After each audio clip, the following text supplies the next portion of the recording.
大家好，歡迎大家翻嚟我哋嘅下半場嘅 Summit Conference。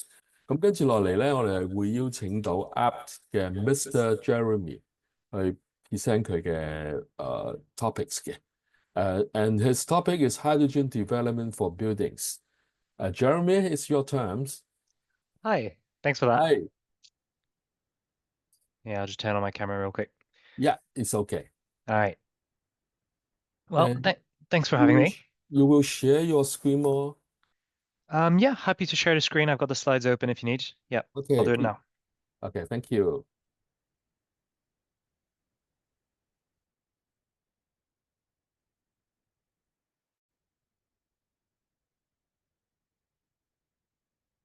All right, can you see my screen now?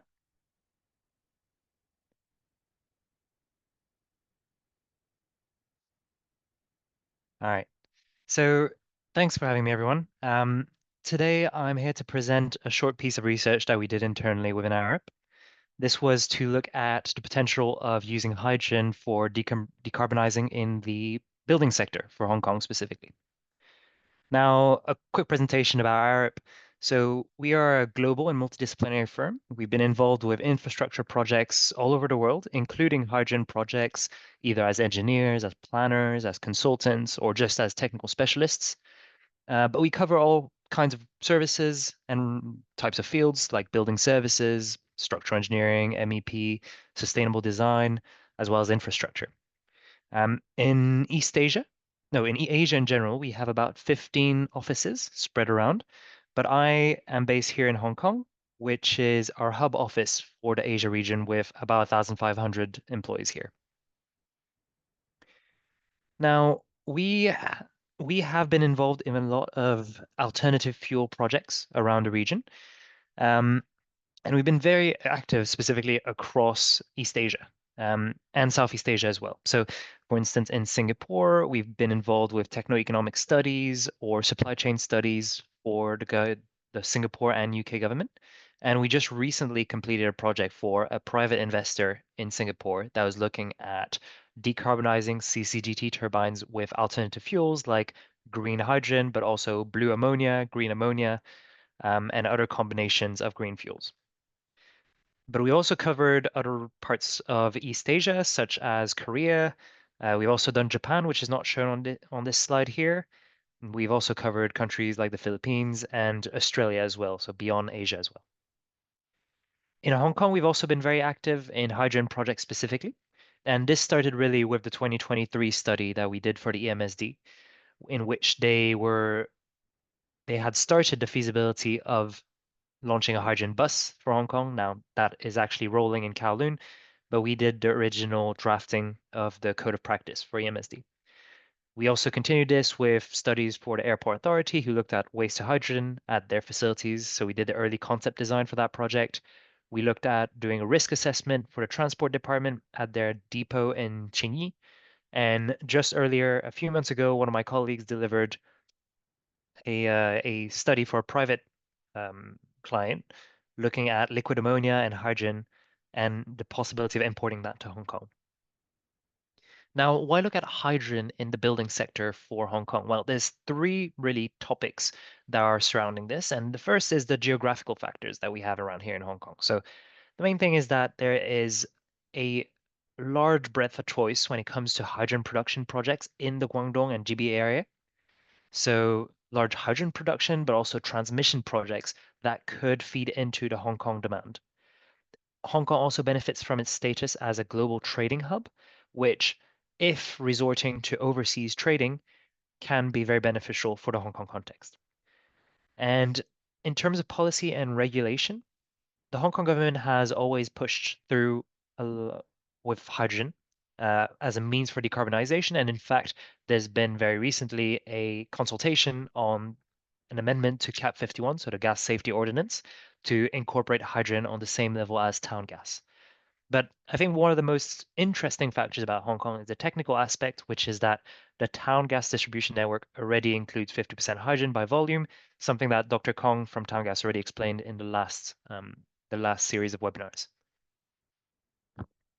And some of the technical factors outside of Hong Kong that are allowing this are mainly related to developing a viable global supply chain. Now, some of these look a bit old. There was already the liquid hydrogen delivery project back in 2022 by Suiso, and then some more demonstration projects in the Netherlands, in Korea, in the in North Africa.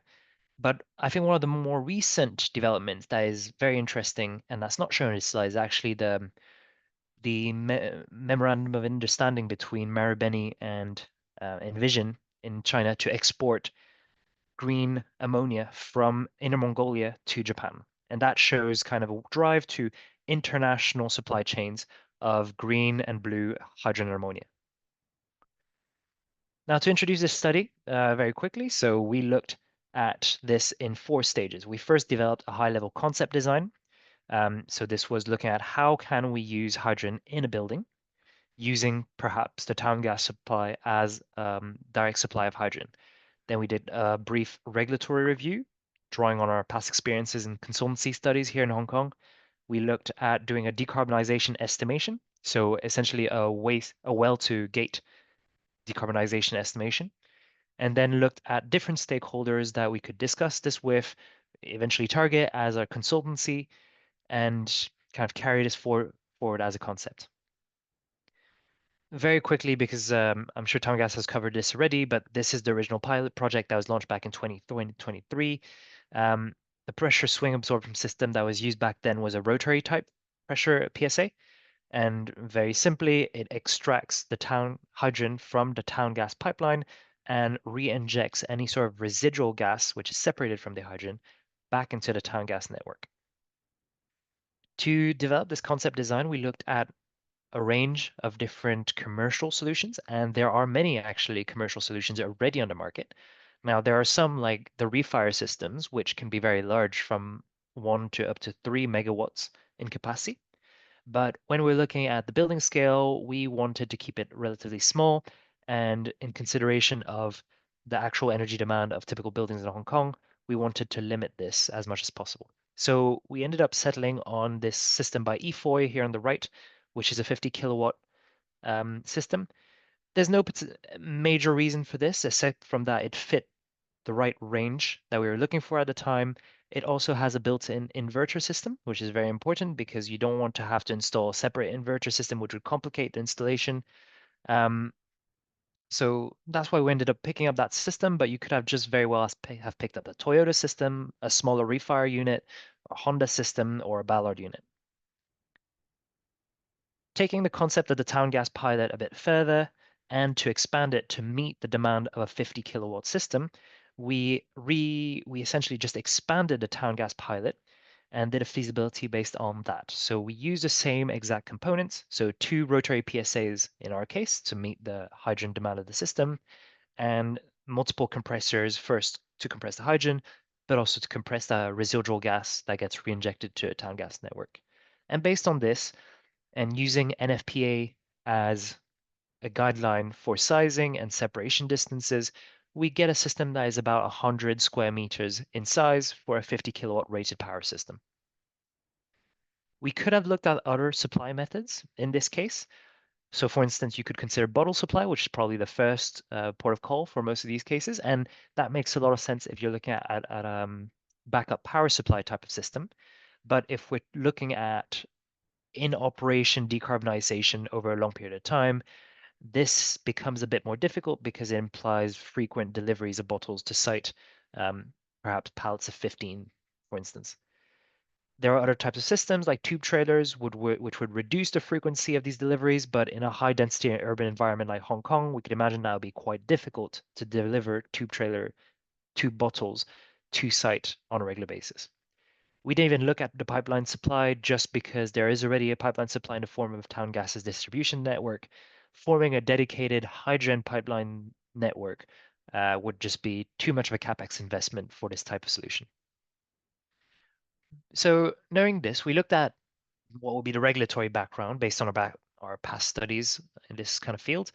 And to put it very simply, hydrogen is currently a dangerous good under CAP 295. Most of you probably know this already. there has been a consultation on moving the scope of hydrogen from CAP 295 to CAP 51, so under EMSD. And there's an ongoing, well, actually a completed consultation for this CAP 51, the Gas Safety Ordinance.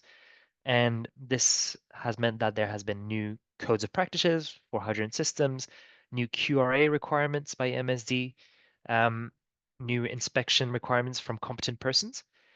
Now, the interesting thing here is that there is no code of practice on fuel cell power generation, although this is currently in the works, or as we understand it, is possibly going to come out in the next few years. And what we expect is that it would likely reference NFPA, but also probably GB standards. So we internally at our often use NFPA as our standard, just because we have a lot of projects in the US as well. And this is what we based our study off of. To do a well-to-gate emissions estimation of the project, it gets quite complicated, in fact, just because you need to consider several factors, one being the carbon intensity of the town gas that you're extracting from the town gas distribution network. But you also need to consider the carbon intensity of the electricity used to power the pressure swing absorber and the compressors. And this means that your system is still somewhat dependent on the carbon emissions intensity of the power supply that you're using. So here on the right, you can see, for instance, that a system that is using CLP electricity would actually have a similar carbon intensity to just using CLP electricity directly to power your building on a kilogram CO2 per kilowatt hours basis. If you're connected to an HKE system, that's a bit different. At this point, actually using this PSA system is beneficial in terms of reducing carbon emissions compared to directly just using electricity from the HKE network. And the reason for this is obviously that the HKE network has a much higher carbon intensity when compared to the CLP emissions CLP system. This is all based on 2023 data, by the way, a quick disclaimer on that. So this is obviously going to change very quickly over time, and that's why I want to show in these next few slides. So to put all the sustainability targets of HKE and CLP on one page, we plotted this very quick graph here. We interpolated linearly between the different targets of HKE and CLP sustainability reports. But of course, with a caveat that in practice, linear decrease in carbon emissions per kilowatt hours is not realistic. It'd probably be in a stepwise fashion, perhaps as HKE closes down further coal power plants or CLP starts importing more power from Daya Bay nuclear power station. But anyway, I just wanted to communicate in this slide that overall, by 2050, we are expecting a carbon intensity of essentially zero, as most companies are looking for net zero carbon emissions of zero by 2050. And based on this, we can kind of estimate what will be the carbon emissions intensity of our PSA system over the coming years up to 2050. Now, looking at the HKE system, I did mention that if you're using, say, 2023 benchmark data, your system, the PSA, would have a lower carbon emissions intensity than if you use electricity directly from the HKE system. But the problem is that over time, this advantage decreases to about 2035, where in fact, you're just as well using electricity directly from the HKE system as power from your PSA system. So what I'm trying to communicate here is that over time, your benefit reduces up to 2035. With CLP connected systems, it's essentially equivalent throughout up until 2050. The PSA connected system performs just as well as if you were connected directly to the CLP power network, so there's no direct benefit in terms of decarbonization in this case. There's also the interesting case of if we were to compare this to town gas, and by that I mean if we were using just town gas and burning it on site, say for cooking or for hot water heating, using a PSA has no advantage compared to that. You're better off just burning town gas on site. Now, I just want to caveat all this by saying that we did not look at a hybrid system where you might use residual heat from the power from the fuel cell. There are commercial systems now that are coming on with this ability, which can actually increase your PSA energy efficiency, your fuel cell energy efficiency quite drastically. But we're not reflecting this here because we were trying to keep this as simple as possible for the sake of this early feasibility. Now, looking at what type of stakeholders you might want to approach for this kind of system, we basically focused on stakeholders that had a combination of high space availability and low energy use. So in terms of kilowatt hours per year per square meter of surface area, as well as simple forms of ownership. So can the owner of the building actually be the owner of the PSA system? Or do we need to introduce more complications like can it be owned by the tenant? Or do you need some sort of sharing agreement between the tenant and the owner of the building? We're trying to avoid these sort of complications when it comes to contractual agreements. Um, we're also looking at places where you can offer synergies with other applications. And this is something that already Town Gas, of course, has been looking at before with using hydrogen to power EV chargers, for example. So that's an example of a perfect synergy of a hydrogen extracting system with a transport network. And so based on that, we find that the most likely adopters of this kind of system would be warehouses and logistics centers, just because they have a very, very large surface area. So for instance, if you're a logistics operator like, say, Goodman, you might be interested in developing this kind of system either on your rooftop or at ground level. There's other stakeholders that might be interested in this.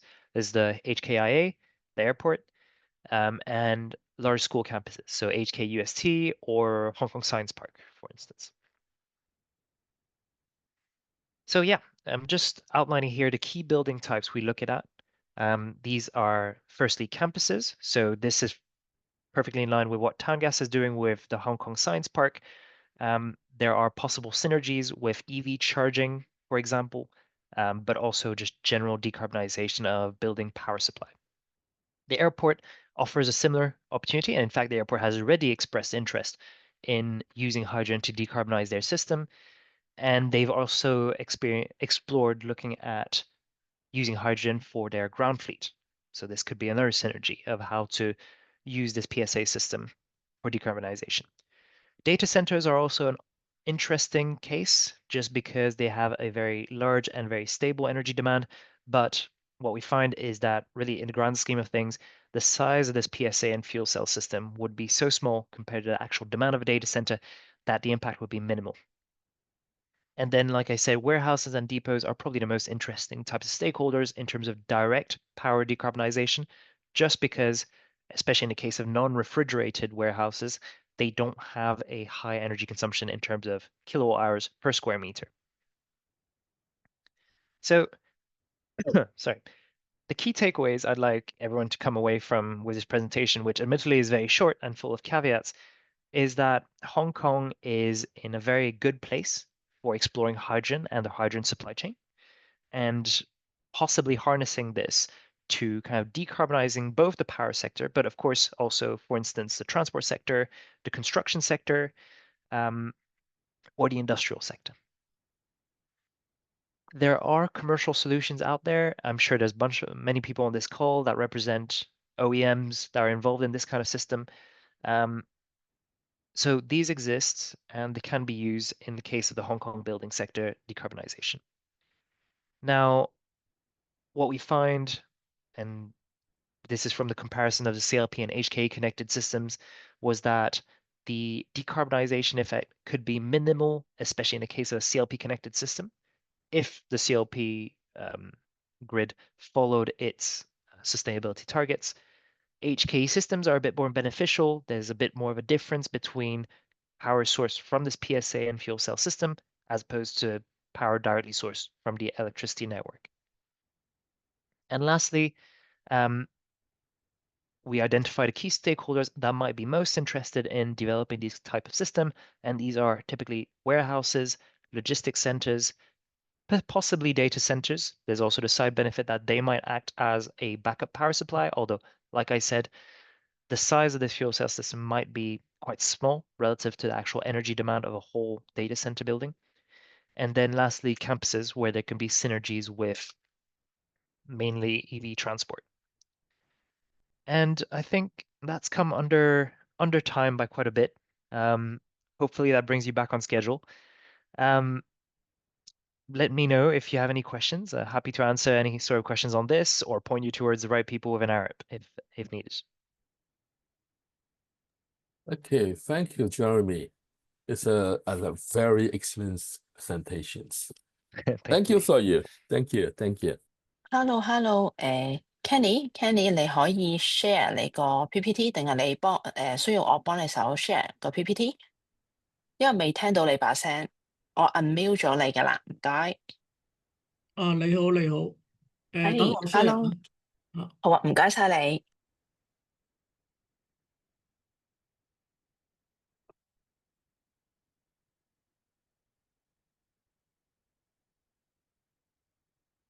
大家見唔見到我個 screen 啊？好清楚啊，唔該。咁我而家開始啦。咁就大家好，我係城巴嘅 Kenny So。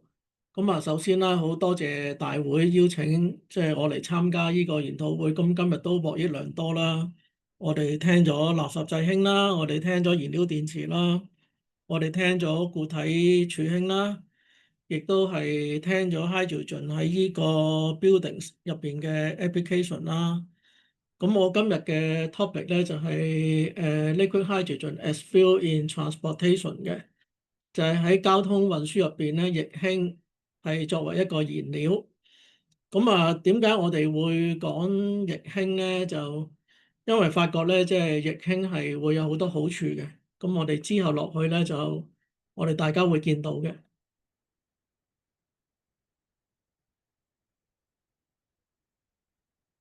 嗱，咁其實咧就大家都記得頭先阿梁教授咧就有張相嘅，就係佢我哋嗰部氫能巴士去做司機。咁大家記唔記得當其時係咩時候嘅事咧？其實咧就係2022年嘅7月份嘅。咁我哋當其時咧就係將呢部即係氫氣嘅雙層巴士就引入香港。嗱，咁其實咧就都過咗超過3年啦。咁其實呢段時間喺香港呢個氫能嘅發展係發展咗咩事情咧？嗱，咁其實咧就喺城巴嘅西九龍車廠，我哋有一個35 MPa 嘅加氫站啦。咁啊，雖然係一個小小嘅加氫站，咁其實就一啲都唔簡單啦。我哋要做定量風險評估啊，咁亦都係得到政府部門嘅批准，咁我哋呢個加氫站先可以開始運作。咁樣有一部就氫能巴士啦，咁可能大家都坐過㗎啦。咁其實咧就係世界上咧就第一部3軸嘅氫能雙層巴士嚟嘅。咁啊頭先就係話2022年7月就已經嚟咗香港一次啦。咁其實正式個 launch 咧就係2023年嘅11月嘅。咁啊當其時咧就城巴就揾咗一班專家就去組裝呢部巴士啦。咁我哋燃料電池就用波勒嘅。咁個氫氣缸咧就係 Hexagon 嘅，咁個電池咧就係寧德時代嘅。咁其實依部巴士咧就佢個里程唔係太高，佢個里程咧係200公里，但係個 refueling 嘅時間咧就係相當之吸引嘅，就係10至15分鐘。咁啊，比起充電一部電動巴士即係3個鐘頭咧，就可以講係天同埋地嘅分別。咁亦都係中石化喺元朗嘅坳頭有一個加氫站啦，可能大家都去參觀過㗎啦。咁啊，亦都有3部即係氫能嘅洗街車。咁啊，而家咧就應該喺新界地區就負責呢個洗街道嘅。咁就另外亦都有啲係煤氣公司啦咁佢哋用氫氣咧就係嚟產生電力。咁咧就係做充電嘅工作嘅。咁大家都可能覺得啦，即係由我哋引入部氫能車香港2022年嘅7月，咁其實個發展咧，即係我個人覺得咧就係比較慢嘅。咁我哋點樣可以加快呢個發展咧？嗱，咁喺氫能汽車嚟講咧，呢個咧就係公認一個發展嘅路徑嚟嘅。我哋開始嗰陣時咧，嗰個 compressed hydrogen 咧就係35 MPa，我哋跟住就係70 MPa，而最終咧就係車載液氫嘅。咁我哋首先睇下啦，即係點解車載液氫會係一個最終嘅解決方案咧？咁呢度咧就係可以見得出咧，就係液氫嘅好處，就係個密度咧係好高嘅。咁35 MPa 咧個密度咧就係23 kg per meter cube，70 MPa 咧就係40 kilogram per meter cube。咁而 liquid hydrogen 咧就可以去到71個kg per meter cube 嘅。咁其實大家睇呢張圖咧可以見到，其實71個 kilogram per meter cube 咧就相等於你要將氫氣咧就壓縮去到200個 MPa 嘅。即係話，如果你用壓縮氫氣咧，你要壓縮到一個好大嘅壓力，你先至可以攞到呢個密度。咁呢個密度有咩好處咧？就係話咧，即係相同嘅容積，即係相同嘅體積，你放喺一架車上邊咧，你嘅氫能源咧係可以係多好多嘅。嗱，即係呢度大家見到啦，即係比方說，我一個 meter cube，如果係35個 MPa 咧，會有23個 kg。如果70 MPa 咧，有40 kg。如果係 liquid hydrogen 咧，有71個 kg。一部雙層巴士啦，12米，咁啊1個 kg 可以行10公里。咁啊 theoretically 嚟講咧，35 MPa 咧可以行230公里，70 MPa 咧可以行400公里。咁而 liquid hydrogen 咧係可以行到710公里嘅。咁啊，就算我即係保守一啲，我譬如話天氣熱啊，要開空調啊，我只可以行到70%。咁我呢區 hydrogen 咧，我710公里咧，我打個7折咧，都可以行到接近500公里嘅。咁而500公里咧，就係即係我哋公司或者香港好多公共交通嘅巴士啊，佢哋一個極限嚟嘅。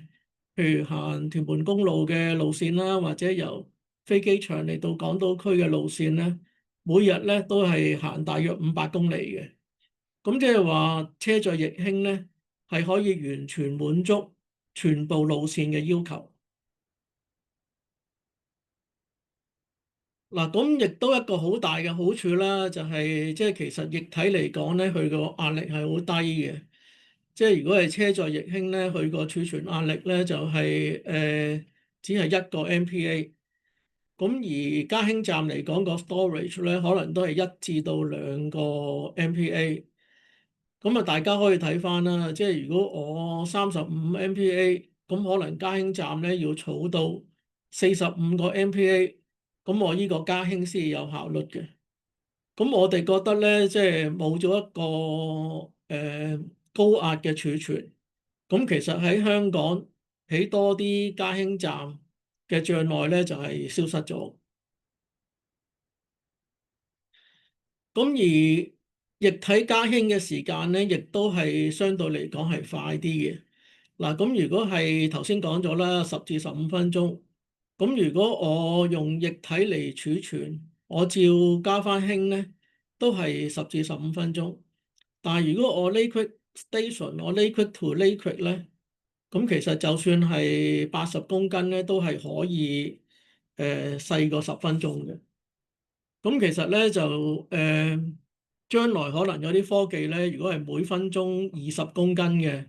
咁如果我儲存60至80公斤咧，其實講緊都係3、4分鐘，同我哋而家加油渣咧係差唔多。咁呢個係好重要嘅，即係可以做到一個1比1嘅替換。咁啊頭先講話嗰個里程啦，咁其實亦都係嘅，因為我哋而家即係 diesel bus 行超過500公里咧，其實係冇問題嘅。咁如果我哋用 liquid hydrogen 係可以行到500公里咧，咁其實亦都係一個 one-to-one 嘅 replacement。嗱，咁呢個咧亦都係液氫一個最大嘅優勢嚟嘅。咁頭先有位講者啦，即係講話固態儲氫，咁其實咧個優勢亦都係喺個運輸嗰方面嘅。咁其實 hydrogen gas tube trailer 咧，即係一部 tube trailer 可能只係320公斤，20個 MPa。咁而 liquid hydrogen 嚟講咧，而家見緊呢部車咧，佢就2噸半嘅，即係差唔多接近係10倍。咁其實 liquid hydrogen 嘅 delivery truck 咧，3噸、3噸半或者4噸咧都冇問題。咁佢個壓力亦都係低嘅，只係細過一個 MPA。咁啊喺安全程度嚟講咧，因為冇咗高壓儲存，咁呢個咧就係會係低好多。咁啊當然啦，亦都係因為佢有翻幾噸，佢個量亦都係大咗。咁呢個我哋都係要做一個即係定量風險評估。另外一個好處咧，就係加氫站個面積係可以細好多。嗱，呢個加氫站咧就係位於德國嘅，就係 Daimler Truss。佢喺德國咧有一個 liquid to liquid 嘅加氫站。咁其實唔計嗰部貨車，其實佢佔地咧只係100個 square meter 嘅啫。計埋嗰部貨車嘅泊車位，或者去 liquid hydrogen unloading 嘅地方，大約可能都係200個 square meter。咁啊，另一方面咧就係話，加液態氫咧，其實係唔需要等嘅。啊，液體加液體，你有咁多液體咧，就一路可以係咁加。咁啊，相對於壓縮嘅氫氣咧，因為有個 compression 咧，你用咗咧嗰個儲存缸入邊個壓力會下降。咁你咧就要 recompression 可能要時間。咁即係話你做唔到 continuous refueling 嘅，可能你加完2部車之後咧，要等一等先至可以加第3部。咁而液態氫咧就係冇呢個壞處。嗱，咁呢度有個總結啦，就係話液態氫係有咩好處咧？就係車載液氫架車可以行遠啲啦。咁啊，佢個加氫亦都係快啲啦，可以做到連續加氫啦。咁另一方面咧，就係車同埋加氫站咧都冇呢個 high pressure storage。咁而 transportation 咧個 efficiency 係高好多啦，加氫站係可以細啲啦。咁其實另外有啲好處嘅，就係話，譬如你加氫站唔需要 compressor，咁啊即係個能耗方面咧會係低好多嘅，即係話你個運作成本係會低啲嘅。咁另外咧就係話液氫嘅加氫站咧可以入液體又得，可以入氣體又得。咁就算係70個 MPA 咧都可以得，亦都唔需要太多嘅 high pressure storage 嘅。嗱，咁頭先講咗啦，香港即係過去嗰3年咧，即係我個人發展咧，個人覺得咧就係個發展係比較慢啲。咁其實喺香港以外係發生緊咩事咧？咁樣嗱，香港以外咧，即係喺德國頭先都講咗啦，Daimler Truss 佢有啲車載液氫嘅重卡係試驗緊嘅。咁其實總共係有5台嘅，咁啊已經行咗係超過1至2年㗎啦。咁而喺內地喺北京啊，喺今年 Q4 即係 around 呢段時間咧，就福田咧就有一啲液氫嘅重卡，亦都會係商業化落地嘅。嗱，咁啊，另外咧就即係啱啱先知道，就喺四川有個叫做攀枝花嘅地方，就中國一汽，佢亦都會有啲液氫重卡咧，喺明年嘅年初咧就會開始咧就係運行嘅。嗱，咁呢個係一個液氫嘅加氫站。咁其實咧就相對一個氣體嘅加氫站嚟講咧，佢個結構係簡單啲嘅。佢有個液氫嘅儲存啦，跟住咧就有個液態嘅潛液泵啦，即係一個 liquid pump 啦。咁跟住有個液氫嘅 dispenser。咁個構造就係咁簡單嘅啦。咁如果係液體氣體兩用嘅咧，就會多咗一個 vaporizer，另外多咗一個氣嘅 dispenser。嗱，咁啊，液氫嘅儲存咧有個問題嘅，就係即係或者點解係咁多年來都未好好發展，就係因為有 boil off gas 呢個問題。咁但係而家咧就係科技咧就都已經可以 manage 呢啲 boil off gas，亦都係可以譬如用啲 boil off gas 嚟發電。另一方面嚟講，如果你嗰個站係兩用嘅咧，呢啲 boil off gas 咧就可以去翻氣體嗰邊，就當係氣體咧嚟做一個加注嘅。但係液態氫咧有個問題嘅，就係話即係呢個液化嘅過程咧，咁其實都係相當之複雜下。咁同埋如果你個生產量係低咧，個能耗係好高嘅。咁喺香港嚟講，因為大家都知啦，即係電費係一啲都唔便宜。咁如果喺香港做呢個液化嘅程序咧，咁其實咧亦都唔係好實際嘅。咁啊，但係香港有個好處啦。咁陳主席Stephen 喺我哋開場嗰陣時都講咗啦。大灣區有個2025、2026嘅氫能計劃。咁其實咧，即係香港亦都係好幸運啦，係背靠大灣區，我哋可以喺大灣區嗰度輸入氫氣。嗱，咁頭先講咗啦，即係話氫氣嘅液化咧，個耗能係好高嘅。咁香港因為電費貴啦，咁所以做呢個程序就唔得實際嘅。咁大灣區係可以咩？嗱，咁其實咧，即係喺內地嚟講咧，就係話，咁其實咧就係如果你一個發電廠，你個電係上電網啦，但係內地嚟講咧，就係唔係話咩時候上電網咧，就都可以有個好嘅價錢嘅。咁有啲時候咧，就係個上電價係比較低啲嘅。咁其實咧就係可以利用呢個情況，當個電價係低嗰陣時咧，用呢啲電咧就做首先電解水製氫啦。咁跟住咧就將啲氫氣液化咗佢啊。即係話其實咧都有個大前提嘅，就係有啲廉價嘅電力可以俾你做呢個動作。咁而大灣區咧，亦都係慢慢係可以嘅，因為大灣區即係佢雖然即係或者太陽能製氫冇中國北方或者新疆嗰邊就咁理想，但係因為近住海咧有呢個風能，咁如果將來咧係可以用風能製氫，咁其實呢啲係 green hydrogen 嚟嘅，亦都跟住利用呢啲風能咧將呢啲氫氣液化嚟方便一個運輸。嗱，咁其實都講翻啦，即係過去3年點解即係氫能嘅發展喺香港係遲緩咧？咁其實一個好複雜雞同埋雞蛋嘅問題，就係氫氣嘅供應啦，跟住就係加氫站嘅建設啦，第三就係氫能汽車嘅供應啦。咁好明顯嘅，你冇氫氣供應，我起加氫站嚟做咩咧？我買氫能汽車嚟做咩咧？你冇加氫站，我買氫能汽車嚟做咩咧？你冇氫能汽車，我起加氫站嚟做咩咧？冇氫能汽車，冇加氫站，我供應啲氫氣嚟香港做咩咧？咁係一個好複雜嘅雞同埋雞蛋嘅問題。咁我哋覺得咧，就氫氣供應係一個好關鍵。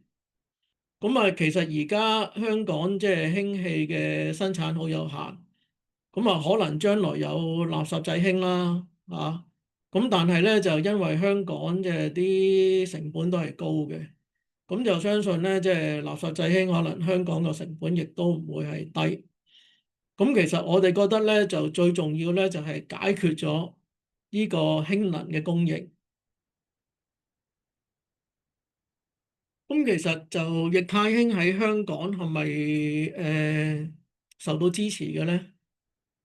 嗱，咁我哋可以睇翻啦，即係香港政府呢個就係氫能發展策略啦，喺上年6月公布嘅。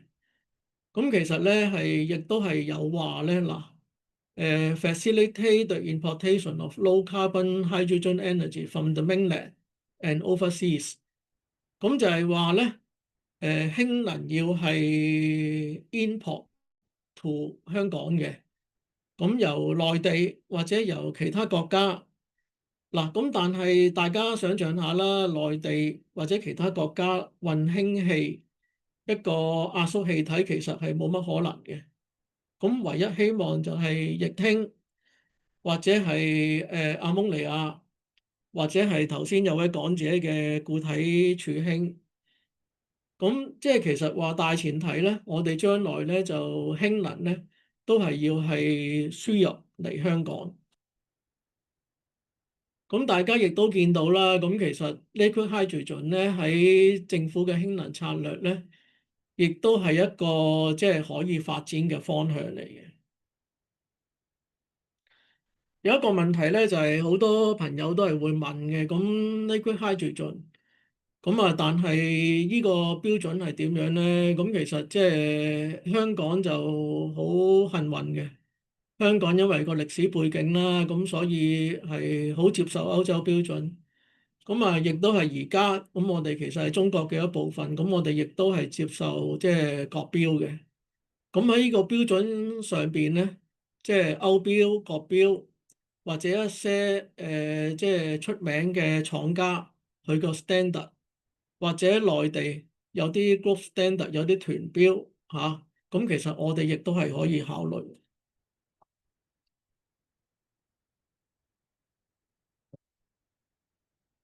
嗱，咁其實我哋再睇翻即係壓縮氣體同埋一啲液化氣體嘅比較啦。咁喺香港即係的士係用咗 LPG 嘅，即係想當年即係經過一番嘅選擇之下咧，就決定係用咗 LPG。咁而喺內地咧，亦都有個進化嘅過程嘅，就係話由CNG compressed natural gas 就轉做 liquefied natural gas。咁即係話咧，液化嘅氣體咧係一個最終嘅選擇，亦都係一個好自然嘅發展嚟嘅。咁其實咧就呢度亦都係可以分享啦，即係其實香港發展氫能咧咁即係或者長遠嚟講啦，即係如果有管道可以運輸氫氣嚟香港，呢個當然係好理想啦。但係亦都要諗下，如果香港你嘅氫氣車輛唔係成千上萬嘅，你用管道運輸咧，其實一啲都唔經濟。咁我哋覺得咧，一個係中至到長途嘅方案咧，就係 liquid hydrogen。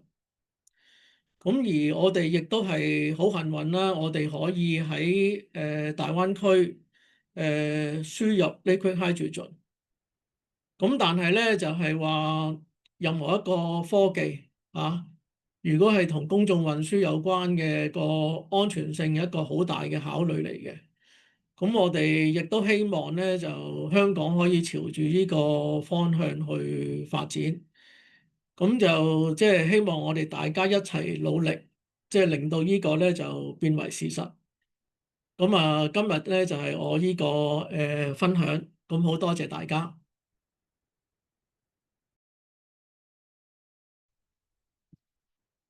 係唔該晒 Kenny 嘅，唔該晒 Kenny 嘅分享。好，跟住落嚟咧，我哋喺畫面度咧就見到一個意見調查嘅。咁希望咧大家喺離開之前，因為今日嘅研討會嘅所有嘉賓咧，其實都已經分享完畢㗎啦嚇。咁所以希望喺咁多位咧喺離開之前咧，就可以幫我哋填一填個調查問卷。咁而調查問卷完咗之後咧，其實如果大家需要 CPD 咧，喺問卷上邊 tick CPD 咧，咁我哋會係稍後安排，會寄翻啲 CPD shot 俾大家嘅。咁請大家掃描畫面上邊嘅 QR code，填翻個 evaluation form 俾我哋。唔該晒。